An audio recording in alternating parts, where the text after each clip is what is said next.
Well, hello again, and yeah, welcome to my kitchen. Now, I always said to myself I wouldn't do these videos if I wasn't actually at the game, but I think tonight, I think I'll make an exception on the back of that. Newcastle 5-1 victory down at West Ham. I wish I had been there, to be honest, on reflection, but no.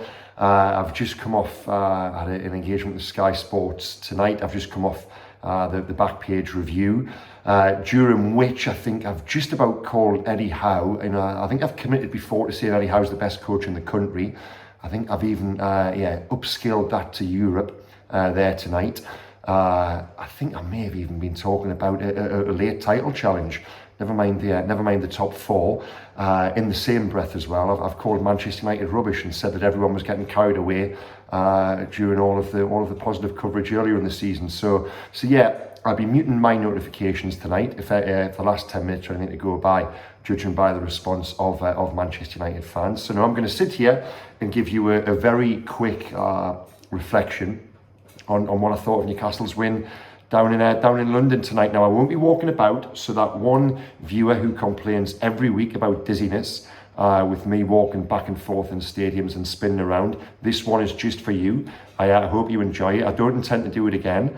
But yeah, here we go. And where do you start with that? Well, if we start at the start, Newcastle were terrible. The opening 3 minutes was among the worst they've played all season. They were all over the place, and they were lucky inside 30 seconds not to be trailing 1-0 to a Bruno Guimaraes own goal. But we can afford them that 3 minutes, because the following 87 plus stoppages, they were incredible. And you know, I always start with this sort of debate, don't I? Who was my star man? Who would I pick out as the best player? Well, I thought tonight Bruno Guimaraes was sensational, and he's going up against a guy there, a brilliant friend of his, Lucas Paqueta, who all you guys, Newcastle supporters, wanted the club to sign in the summer. I lose track. Yeah, back in the summer, he went to West Ham instead, and there was just a reason why Newcastle weren't necessarily massively sweet on Paqueta. Now, the fee I thought was attainable. You know, what did he go to West Ham for? £40 million in the end. But they just looked at the two of those and thought Bruno was the better bet for the Premier League. And wow, they were right, weren't they? You look at that game there tonight and the manner in which Bruno Guimaraes impacted. I just thought he was sensational, and I thought he'd come off it a little bit after the World Cup, in terms of you were watching Bruno play and thinking, what was the solution? Did you take him out of the team for a rest, or did you leave him in the team to find his very best form? Well, he's had a run now, and there tonight, he really is absolutely top class, isn't he? And quite how Newcastle got him for, what is it, £36 million, rising to 42. I tell you, whatever those £6 million, whatever criteria he has to satisfy for that £6 million in add-ons, there is absolutely no doubt he will achieve that, because incredible there tonight. But you know, I can't just talk about Bruno Guimaraes. His fellow Brazilian Joe Linton was wonderful. Two deserved goals, and it just shows, you know, Joe Linton was a player who's been out of the team the last few games, in part because of suspension, but then, you know, left out of the side at the weekend and coming back in tonight for Joe Willock, and that just shows the options Newcastle have got. And you know, when you're out of the team like that and you're coming back in, and your place isn't necessarily guaranteed as perhaps it once was, it does just bring out that little bit more in you. And that is the one thing Newcastle have got now compared to pre-World Cup and in those games immediately after the World Cup. They can change the team. You know, Eddie was almost, if he could, he was naming the same starting 11 week on week. And you saw why he was doing that, because they did have momentum, but eventually they did hit a wall. They might not do that now, because, you know, you can take an Isak out for a Wilson and freshen it up. You can give Joe Willock a rest for an hour if you think he's got a little bit of a knock, and bring Joe Linton in. All of a sudden, Anthony Gordon, you know, Miran's still got to come back. There are options all over the park, and that does two things. One, it keeps everyone on their toes more so, and two, you know, players who are playing well can be afforded that little bit of a rest, so they can go again the next time. And that brings us on to, in terms of fitness, Callum Wilson. Now, I wouldn't say I was critical of Wilson. I think I was just calling it as I saw it, and as you guys saw it as well post-World Cup. He was nowhere near, physically or mentally. I didn't think he was moving right. He was running almost like he was galloping. He was moving like a fool. You know, he wasn't moving properly. Tonight he was, and even if he hadn't scored the two goals, I just thought the manner in which he He closed down the goalkeeper. He closed down defenders. Just his sprint in action tonight, he looked back like Callum Wilson with the 2 goals on top. You know, what a boost that is. For the first time this season, and the first time in how many years? I don't know. How long you got to go back to the point whereby Newcastle have got 2 genuine centre forwards who you would say probably are starters by right. They're both starting strikers.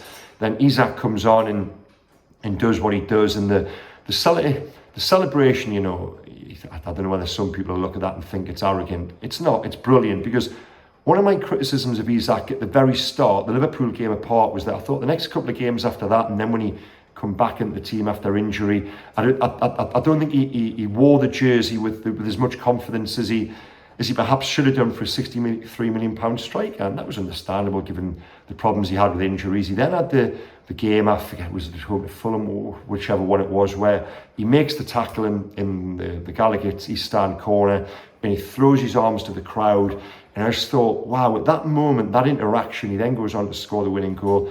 Everything just changed for him. And since that point, I've seen a player who is absolutely embracing playing in front of the Newcastle supporters. You know, he's embracing that huge club record price tag, and to do what he did there tonight showed, whatever you want to call it, confidence, arrogance, belief. Put it all together in one. Whatever it is, it's working. And I've said for a while now, haven't I, thought the jury was out on him. Well, yeah, I'm willing to very, very close to returning my verdict and saying that they've got an absolute gem in someone who I never thought I would say this previously, but they might have actually underpaid in the 63 million pound, whatever it was, for him to come on and do that, and for Eddie to have those 2 options now and to be going into the weekend down at Brentford. You know, and you're arguing over team selection. Once over, that team picked itself. We always just said unchanged. They've only got 12 or 13 players actually to pick from. Well, now you're looking at it and you're thinking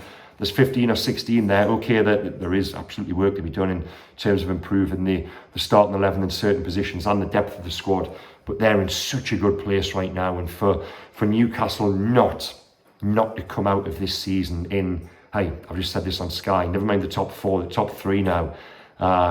Yeah, I just think they're in such a good place all over the park, on the pitch, pretty much in every position, and off the pitch as well. You know my thoughts on my football friend, don't you? So yeah, one other thing to come up quickly on Sky there was the future of David Moyes, and those supporters who did hang around towards the for full time at the London Stadium. It seems as if they're only there to boo the manager, really. They said on Sky it would be a risk to change manager at this stage in the season. I think it would be more of a risk for West Ham to stay with the manager, and the name that was put to me was Rafa Benitez, and Rafa does split opinion, absolutely, and I understand the argument put forward by those who don't like him, and there are a lot of people out there who don't, but for me, Rafa was always a genius, and if you want any man to go into a team to eradicate the sort of mistakes they were making tonight, well, yeah, it probably is someone like Rafa Benitez, and yeah, it'd be fascinating to see him go in there if David Moyes does go. Well, yeah. On that note, I said I wasn't going to talk for too long. I wish I was down at Brentford on Saturday. Sadly, I'm not.